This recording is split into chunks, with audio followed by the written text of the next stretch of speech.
সকাল সকাল ফের শহরে অগ্নিকাণ্ড। হাওড়া ডোমজুর বাঁকড়া এলাকায় একটি চট কারখানায় বিধ্বংসী আগুন। সকাল 8:15 নাগাদ এই অগ্নিকাণ্ডের ঘটনা নজরে আসে স্থানীয়দের। জুট সামগ্রী মজুত থাকায় আগুন দ্রুত ছড়িয়ে পড়ে কারখানার ভেতরে। তৎক্ষণাৎ ঘটনাস্থলে পৌঁছায় দমকল বাহিনী।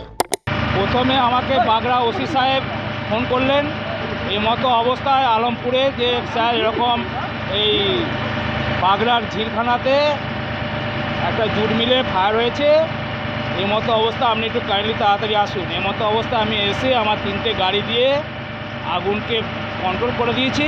এই মতো অবস্থায় আমার কাজ এখন চলছে, যত সম্ভব আমি তাড়াতাড়ি কাজটাকে দমকলের 3টে ইঞ্জিন আগুন নিয়ন্ত্রণে আনার চেষ্টা চালাচ্ছে। প্রশাসন সূত্রে খবর, এখনো পর্যন্ত কোনো হতাহতের খবর মেলেনি।